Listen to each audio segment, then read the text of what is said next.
Production unit లోకి అడుగు పెట్టేస్తాం. ఇక్కడ మీరు చూడొచ్చు డిఫరెంట్ కైండ్ ఆఫ్ థింగ్స్ ఉన్నాయి, వాటన్నిటిని అసెంబుల్ చేస్తున్నారు. అసలు ఇక్కడ ఏం జరుగుతుంది బేసికల్ గా, దీంతో పాటు ఇక్కడ ప్రొసెసర్ ఎలా ఉంటుంది, లిఫ్ట్ ని ఎలా అసెంబుల్ చేయడం జరుగుతుంది, ఇవన్నీ కూడా తెలుసుకునే ప్రయత్నం చేద్దాం. ఇక్కడ ప్రొడక్షన్ మేనేజర్ అనిల్ మనతో పాటు రెడీగా ఉన్నారు. ఒకసారి ఆయనతో మాట్లాడే ప్రయత్నం చేద్దాం, రండి. హలో అనిల్ గారు. అనిల్ గారు, ఏంటిది మొత్తం చూస్తున్న ప్రొడక్షన్ యూనిట్ లాగే అనిపిస్తుంది కంప్లీట్ గా. సో ఏంటిది, ఇక్కడ ఏం జరుగుతూ ఉంటుంది? మనకి లిఫ్ట్ కి సంబంధించిన అన్ని పార్ట్స్ ఇక్కడ తయారవుతాయి సార్.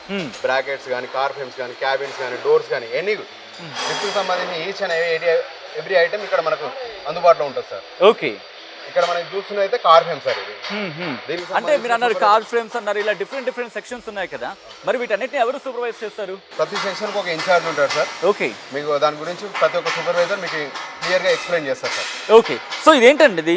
ఇది car frame sir main. Okay, మనకి క్యాబిన్ అనేది దీనికి హ్యాంగ్ అవుతుంది. క్యాబిన్ కింద ఉంటది కాబట్టి మనకు కనబడదు. ఓకే, మెయిన్ క్యాబిన్ ట్రావెల్ చేస్తుంది మెయిన్ పార్ట్ అనమాట. దీంట్లో 1:1 రోపింగ్, ఎంఆర్ఎల్, హైడ్రాలిక్ ఇలా టైప్స్ ఆఫ్ ఉంటాయి సార్.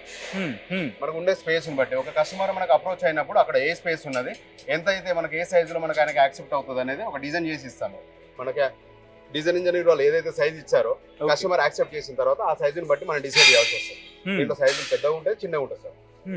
ఆ సైజుని బట్టి మనం డిసైడ్ చేస్తాం.